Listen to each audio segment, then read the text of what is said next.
अगर आप बेकिंग करना पसंद करते हैं या फिर वंस इन अ वाइल भी करते हैं तो आई एम श्योर आपके पास बटर पेपर या पार्चमेंट पेपर होगा, क्योंकि ये बहुत आसानी से मिल जाता है और इससे बेकिंग में बहुत हेल्प होती है। किसी दिन अगर आपको कपकेक्स बनाने पड़े और आपके पास सिर्फ पार्चमेंट पेपर या बटर पेपर हो तो आपको अलग से कपकेक लाइनर्स लाने की जरूरत नहीं है। बहुत ही आसानी से आप बटर पेपर या पार्चमेंट पेपर से इन्हें घर पर ही बना सकते हैं। पार्चमेंट पेपर का एक स्क्वायर कट कर लें। पार्चमेंट पेपर अगर आप रोल से निकाल रहे हैं और बहुत ज्यादा कर्ल्ड है, एकदम राउंड हुआ है, तो उसे आप उल्टी तरफ से घुमा सकते हैं ताकि सीधा हो जाए, जैसे हम बचपन में स्कूल के चार्ट पेपर्स किया करते थे। बस वैसे ही सीधा करें और छोटे स्क्वायर्स कट कर लें। अगर आपको ज्यादा क्वांटिटी में कपकेक लाइनर्स बनाने हैं तो पहले आप सारे स्क्वायर्स कट कर लें और जैसे जैसे फटाफट आप कपकेक लाइनर्स बनाते जाएंगे आपकी स्पीड बढ़ जाएगी और बहुत जल्दी ये बन जाएंगे। अब इसे इस तरह से फोल्ड करें 4 हिस्से में। हमें एक सर्कल कट करना है, तो सर्कल कट करने के लिए जैसे हम पेपर को फोल्ड करते हैं वैसे फोल्ड करें। अब कितना बड़ा सर्कल चाहिए ये इस पर डिपेंड करता है कि आपके पास किस तरह की कपकेक वाली प्लेट है या ट्रे है, और अगर आपके पास वो भी नहीं है तो कोई छोटी सी कटोरी ले जिसमें आपके कपकेक लाइनर्स आप रखेंगे ताकि उसे सपोर्ट मिले। सर्कल यहाँ पर कट हो गया है। हमें एक बीच में फोल्ड करना है, यानी जो कपकेक लाइनर का बीच का गोल हिस्सा आएगा, अब वो गोल होना चाहिए आपके कपकेक प्लेट के हिसाब से, या फिर अगर आप इस साइज की कटोरी यूज कर रहे हैं तो कटोरी के हिसाब से। आप डेफिनेटली कटोरी भी यूज कर सकते हैं, पर आपको सपोर्ट के लिए अंदर शेप के लिए कपकेक लाइनर्स चाहिए होंगे जो हम बना रहे हैं। ये एक छोटा सा फोल्ड मैंने कर लिया है। अब बचे हुए हिस्से में जैसे हम बचपन में फैन बनाते थे पेपर का, बस वैसे ही छोटे छोटे हमें प्लीट्स लगानी है, इस तरह से पलट पलट के, बिल्कुल उस फैन की तरह पर छोटी छोटी। पर ध्यान रहे कि ये जो प्लीट्स आप बना रहे हैं, ये जो सामने का हिस्सा है जो हमने फोल्ड किया था वहां तक आप ना लेकर जाए, वहां तक ना दबाएं। थोड़ी बहुत चली जाएगी पर वहां तक आप उसे प्रेस ना करें, बचे हुए हिस्से में पूरा प्रेस करें। इसके बाद इसे खोलें एकदम हल्के हाथ से। जो हमने इतनी सारी प्लीट्स लगाई है उन्हें हमें फ्लैट नहीं करना है वापस से। देखिए इस तरह से बीच का जो हमने फोल्ड किया हुआ हिस्सा रखा था वो हमारे कपकेक का बेस होगा। हल्के हाथ से आप इसे शेप दें, बहुत ज्यादा प्रेस ना करें, पास पास इकट्ठा करें। अगर आपको लग रहा है ये प्रोसेस बहुत टीडियस है, लंबा है, ऐसा कुछ भी नहीं है, ये बहुत जल्दी जल्दी हो जाता है। ये देखिए एक लाइनर बन गया। फिर से आपको दिखाती हूँ। जो भी आपने स्क्वायर कट किया है इसे 4 पार्ट्स में फोल्ड करें, उसके बाद एक बार फिर से फोल्ड करें और एक बार फिर से, फिर एक सर्कल कट कर लें। एक बार अगर आपने सर्कल कट कर लिया तो हमें इसे बहुत ज्यादा फोल्ड नहीं करना है। सर्कल को आप 4 हिस्सों में फोल्ड करें, एक क्वार्टर दिखना चाहिए इस तरह से। इसके बाद सामने का हिस्सा फोल्ड करें, डायमीटर जो आपका होगा कटोरी का उसके हिसाब से, और बाकी के हिस्से में पंखा बनाएं। कपकेक लाइनर्स को ओपन करने के बाद आप सीधे इसे अपने कपकेक की ट्रे में या फिर कटोरी में रख सकते हैं। जो भी हम कपकेक लाइनर्स रेडीमेड भी खरीदते हैं उन्हें भी सपोर्ट की जरूरत होती है, उन्हें भी आप सीधे नहीं बेक कर सकते अनलेस वो सिलिकॉन के हो या फिर जो एकदम कड़क वाले कपकेक के कप्स आते हैं वो हो। इस तरह के लाइनर्स डेलिकेट ही होते हैं और उन्हें एक कपकेक ट्रे या फिर एक कटोरी कुछ तो एक सपोर्ट के लिए चाहिए होती है। इस तरह के लाइनर्स आप बहुत आसानी से बना सकते हैं और इसमें टेस्टी कपकेक्स बना सकते हैं, जैसे कि मैंने ये बनाए हैं प्लेन वेनिला। देखिए कितने अच्छे से शेप रिटेन हुआ है और एकदम से अगर आप देखेंगे तो ऐसा लगेगा भी नहीं कि ये कपकेक लाइनर्स घर पर बनाए हैं। जिस तरह से नॉर्मली आप कपकेक या फिर मफिन्स को पील करते हैं, यानी ये जो कागज है निकालते हैं, वैसे ही निकालें और एंजॉय करें। तो आपका कपकेक या फिर मफिन्स बनाना प्लान्ड हो या अनप्लान्ड हो, आप ये वाले इस तरह के लाइनर्स तो बना ही सकते हैं। बहुत ही आसान है और बहुत ही सुंदर भी लगते हैं। फिर आप कपकेक बहुत तरह के बना सकते हैं, फिर वो प्लेन वेनिला हो इस तरह का, या फिर चॉकलेट हो, रेड वेलवेट, या फिर जो कोई और फ्लेवर। यहाँ पर मेरे पास है भिंडी, तो सबसे पहले इसे मैं धोऊंगी अच्छे से और सुखाऊंगी। सुखाने के लिए आप एक कॉटन का कपड़ा यूज कर सकते हैं, थोड़ा फैला लें, थोड़ा सा कपड़े से पोंछे, या फिर थोड़ी देर आप इसे पंखे के नीचे रख दें, ऐसे ही ये सूख जाएगी। अच्छे से धोने और सुखाने के बाद भिंडी को कट करेंगे। अब जब हम भिंडी पकाते हैं तो उसका जो चिपचिपापन होता है उसे कम करने के लिए हम आमचूर यूज कर सकते हैं या फिर नींबू, पर कट करते समय भी चाकू बहुत गंदा हो जाता है, तो एक यूज किया हुआ नींबू, क्योंकि यूज किए हुए नींबू में भी थोड़ा बहुत रस होता ही है, उसे आप एक चाकू पर लगाएं, मतलब जिस चाकू से आप भिंडी कट करने वाले हैं, और उसके बाद भिंडी कट करें। चिपचिपापन जो है थोड़ा सा ठीक रहेगा, बहुत ज्यादा चाकू पर नहीं लगेगा। और कुछ भिंडी काटने के बाद फिर से लग जाता है तो आप नींबू से इसे रब कर सकते हैं, वापस से आपका चाकू क्लीन हो जाएगा और आपको भिंडी कट करने में आसानी होगी। जैसे जैसे आप भिंडी कट करते जाएंगे उतना ही चिपचिपा आपका चाकू होते जाएगा। तो ये जो यूज किया हुआ नींबू है इसे बीच बीच में रगड़ते रहे अपने चाकू पर और उसके बाद अपनी भिंडी कट करते रहे।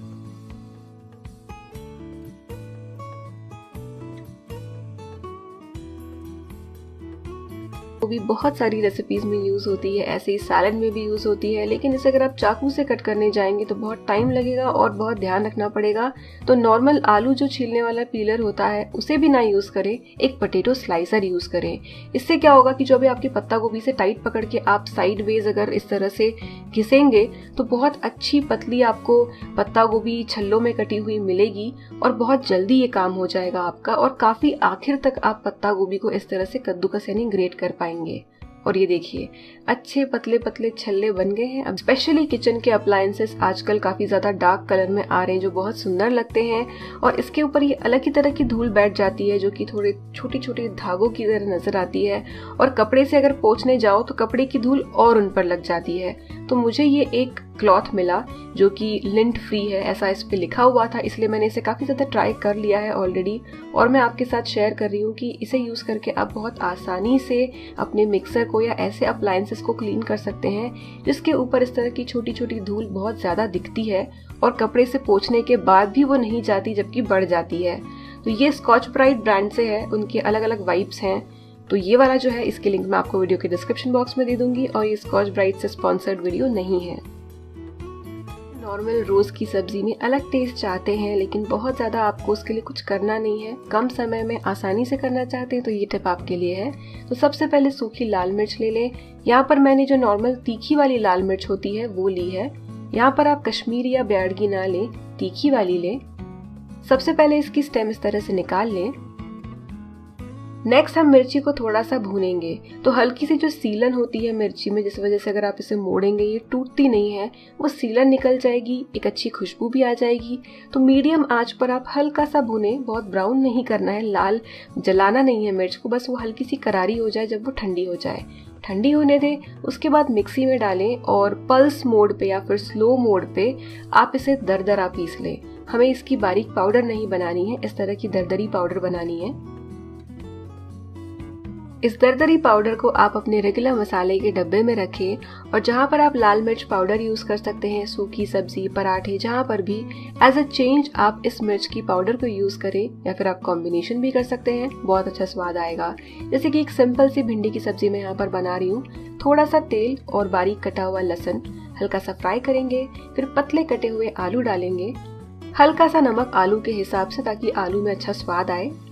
आलू थोड़ा फ्राई करने के बाद डालें भिंडी, हल्दी, थोड़ी सी ये मोटी कुटी हुई लाल मिर्च पाउडर आप अपने स्वाद के हिसाब से डाल सकते हैं। इन सबको अच्छे से मिला लें। हम पकाएंगे, भिंडी है चिपचिपापन छोड़ती है, इसे थोड़ा सा नींबू का रस या फिर आमचूर डालें। नमक सबसे लास्ट में डालेंगे, पर हाँ हमारे आलू टेस्टलेस नहीं होंगे क्योंकि हमने उनके हिसाब से थोड़ा सा नमक डाला था। लास्ट में जब पूरी सब्जी पक जाए नमक डालें, मिक्स करें। ये देखिए बहुत ही टेस्टी भिंडी फ्राई रेडी है, बिल्कुल भी चिपचिपी नहीं है और इसका टेस्ट आपको बहुत जबरदस्त लगेगा। इस तरह से काफी सारी डिशेस में आप इस पाउडर को ट्राई कर सकते हैं। हरी मिर्च फ्रिज में रखने के बाद कई बार सड़ जाती है और कुछ हरी मिर्च सड़ जाए तो बाकी की सड़ने लगती है। तो सबसे पहले आप ताज़ी हरी मिर्च लें, इसे धो लें। अगर आपके पास धोने के लिए टाइम नहीं है तो धोने वाला स्टेप आप स्किप कर सकते हैं, और जैसे जैसे आप हरी मिर्च यूज करेंगे उस समय पर आप हरी मिर्च को धोकर यूज कर सकते हैं। पर यहाँ पर मैं आपको पूरा प्रोसेस दिखा रही हूँ धोने से लेकर। तो अच्छे से सूख जानी चाहिए, पानी अगर रह जाएगा तो भिंडी सड़ जाएगी। इसे आप पंखे के नीचे रख सकते हैं। अब हम निकालेंगे इसकी स्टेम। हरी मिर्च को बिना धोए भी आप सीधे स्टेम निकाल कर स्टोर कर सकते हैं और समय पर इसे धोकर यूज कर सकते हैं। सारी मिर्चियों के आप स्टेम निकाल दें, और साथ ही में अगर आपको कोई सड़ी दिख जाती है तो उसे भी निकाल दें। इन सबको आप स्टोर कर सकते हैं एक एयर टाइट डब्बे में, एक टिश्यू पेपर नीचे रख के, ताकि जो एक्स्ट्रा मॉइस्चर है वो अब्सॉर्ब हो जाए। मैंने नोटिस किया है कि ये जो सिलिकॉन वाली बैग है जिसे मैं पिछले लगभग 1 साल से यूज कर रही हूँ, इसमें हरी मिर्च बहुत अच्छे से रहती है। तो इसमें हम हरी मिर्च, अदरक और नींबू रखते हैं। टिप है क्रॉकरी ऑर्गेनाइजेशन से रिलेटेड। अगर आपके पास भी सिरामिक के बर्तन हैं, प्लेट्स हैं, और आप कंफ्यूज रहते हैं कि इन्हें अच्छे से स्टोर कैसे किया जाए, तो 2 चीजें हैं। अगर प्लेट्स हैं तो आप उन्हें एक के ऊपर एक स्टैक करके रख सकते हैं, और अगर आपका भी कंपार्टमेंट इस तरह का है कि ऊपर हाइट ज्यादा है, ऐसे में अगर आप प्लेट स्टैक करेंगे तो ऊपर की काफी सारी जगह वेस्ट हो जाएगी। प्लेट्स को हॉरिजॉन्टली ऑर्गेनाइज करने की जगह आप इस तरह के वर्टिकल ऑर्गेनाइजर्स यूज कर सकते हैं। ये वाले काफी अच्छी क्वालिटी के हैवी हैं और साइड में जो आप हिस्सा देख रहे हैं इसके ऊपर एक सॉफ्ट मटेरियल लगा है ताकि जो प्लेट्स है आपकी उसकी एजेस चिप ना हो। ज्यादा प्लेट्स है तो आप ज्यादा भी रख सकते हैं, कम है तो आप उन्हें थोड़ा सा लेटा कर ज्यादा डायगोनल पोजीशन में रख सकते हैं ताकि वो स्लाइड ना हो। इस तरह से अगर आप ऑर्गेनाइज करेंगे तो आप वर्टिकल स्पेस को ज्यादा यूज कर पाएंगे, प्लेट्स निकालना और रखना आसान होगा और साथ ही में जो जगह है आपको एक्स्ट्रा मिल जाएगी। इससे रिलेटेड हम बची हुई रोटी फ्राई करते हैं डीप फ्राई, पर डीप फ्राई करने से टेस्टी तो वो लगती है बट डीप फ्राई करना मतलब और ज्यादा ऑयली खाना ऐसा हो जाता है। आप एक चीज कर सकते हैं, इसी तरह से आप रोटी को ट्रायंगल्स में कट करें और इन्हें एयर फ्राई करें या फिर आप ओटीजी में बेक कर सकते हैं। तो एक पिज्जा कटर या फिर चाकू से आप इस तरह के ट्रायंगल्स कट कर लें। अगर आप रोटी पर बिल्कुल ही तेल नहीं लगाएंगे और ओटीजी में इसे बेक करेंगे या फिर एयर फ्राई करेंगे तो ये बहुत रूखी और ड्राई लग सकती है। तो आप हल्का सा ऑयल इस पर स्प्रे कर सकते हैं। इस तरह की स्प्रे बॉटल्स आजकल बहुत इजीली मिल जाती है। इससे क्या होगा कि एक पतली सी लेयर आपकी रोटियों पर ऑयल की आ जाएगी, ज्यादा नहीं आएगी और ये बहुत सूखे या ड्राई नहीं लगेंगे जब आप इन्हें बेक या फिर एयर फ्राई कर लेंगे। तो दोनों साइड पर फ्लिप करके मैंने थोड़ा सा ऑयल स्प्रे किया है। अब मैं इन्हें एयर फ्राई करने वाली हूँ।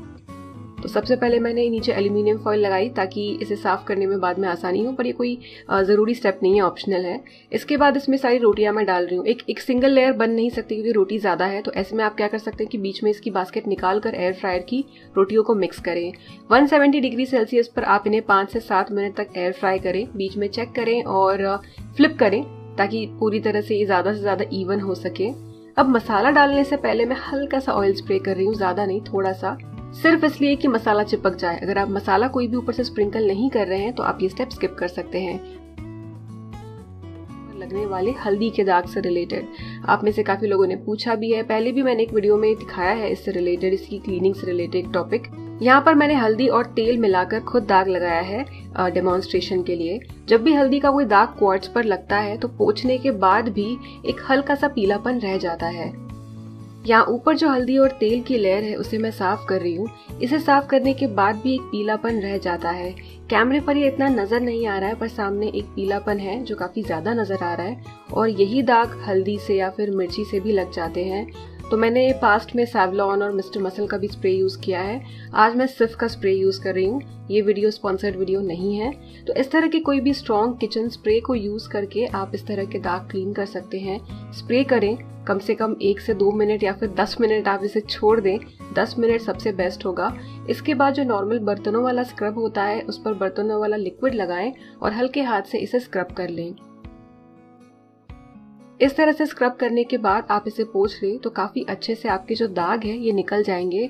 सेम तरह से आप अपने क्वार्ट्स की रेगुलर क्लीनिंग के लिए इस तरह के लिक्विड यूज कर सकते हैं। ब्रेकफास्ट खाकर बोर हो गए हैं तो आप ब्रेकफास्ट को, अपने नाश्ते को अलग शेप दे सकते हैं। जैसे कि यहाँ पर मैं बना रही हूँ बेसिक सा उत्तपम।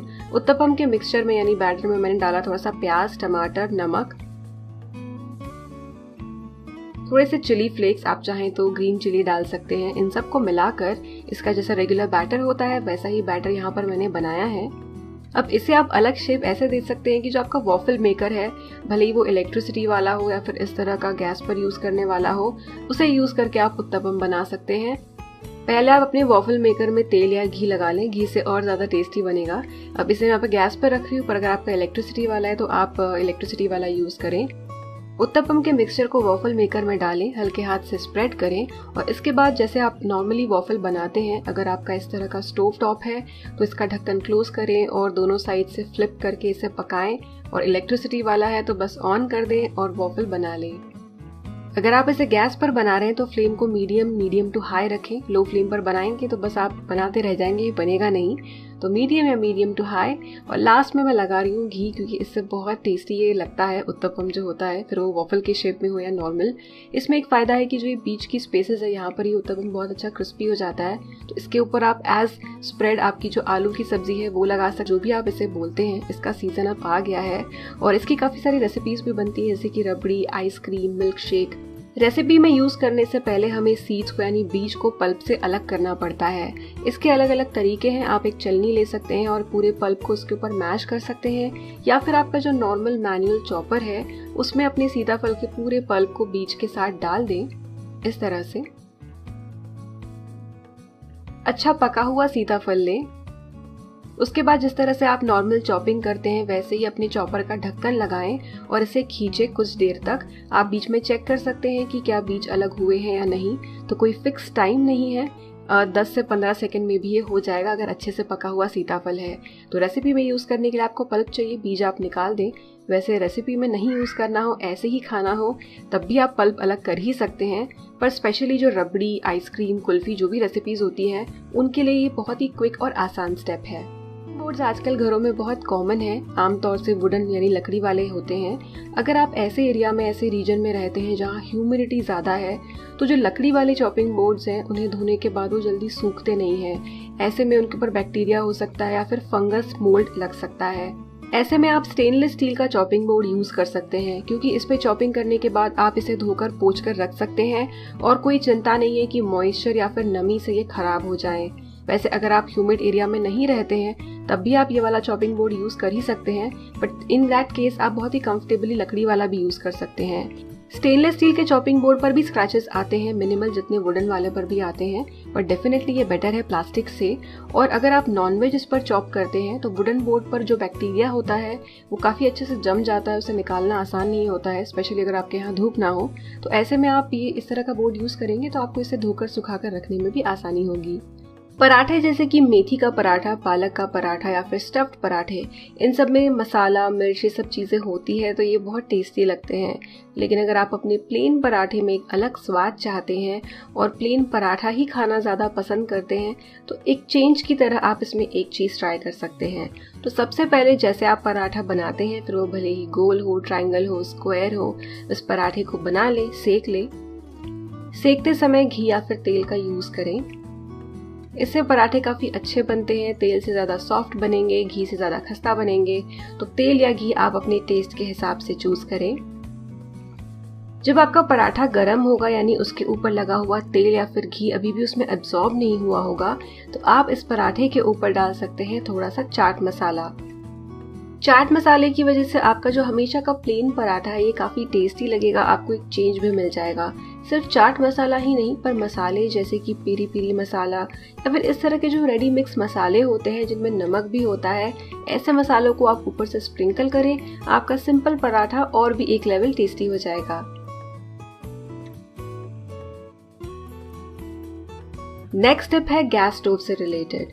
फिर भले ही वो काउंटर टॉप हो या फिर इस तरह का हॉब, स्पेशली ग्लास वाले।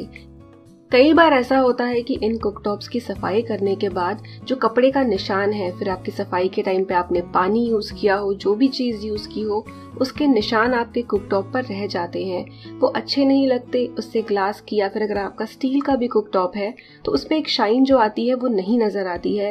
ये थोड़ा सा हेजी और ऐसे गंदा सा नज़र आता है। अगर आप चाहते हैं कि आपका कुकटॉप सफाई के बाद एकदम चमचमाता नजर आए, तो जैसे आप साफ करते हैं, फिर वो लिक्विड हो या फिर सोप हो, अच्छे से साफ कर ले, पोंछ ले, पूरी तरह सूखने दें। इसके बाद एक अच्छा सॉफ्ट पूरी तरह से सूखा हुआ कपड़ा लें और गोल गोल इस तरह से हल्के हाथ से अपने गैस पर घुमाएं। ऐसा करने से जो भी आपका कुकटॉप है, फिर वो ग्लास का हो या स्टील का हो, उसमें जो हल्का हल्का सफ़ेद या फिर एक हेजीनेस आपको नज़र आती है वो हट जाएगी और आपका कुकटॉप चमचमाने लगेगा। एक बहुत इंपॉर्टेंट चीज़ है कि पहले अच्छे से अपने कुकटॉप को साफ करें और उसे सूखने दें। अगर गीला होगा तब ये चमक इतनी जल्दी से नहीं आएगी। गैस स्टोव का सूखना ज़रूरी है। नेक्स्ट टिप है स्टफ्ड पराठों से रिलेटेड। कई तरह के स्टफ्ड पराठे घर में बनते हैं और हर बार जो सब्जी होती है उसके हिसाब से कभी स्टफिंग एकदम सही बनती है, यानी गाढ़ी टाइट बनती है, और कई बार वो लूज हो जाती है। जैसे कि आलू का पराठा, आलू के पराठे में आलू कभी कभी ड्राई निकल जाता है, कभी कभी गीला सा निकल जाता है। तो अगर आपकी जो भी स्टफिंग है स्टफ्ड पराठे की, वो अगर लूज हो रही है तो आप इसे अच्छे से बाइंड कर सकते हैं। इसके लिए थोड़ा सा बेसन ले, इसे एक तवे पर या फिर कढ़ाई पर अच्छे से सेक ले, धीमे से मीडियम आंच पर लगातार चलाते रहे, वरना एक साइड से ये जल जाएगा। हल्की सी खुशबू बेसन में से आएगी और हल्का सा ब्राउन रंग आपको नजर आएगा।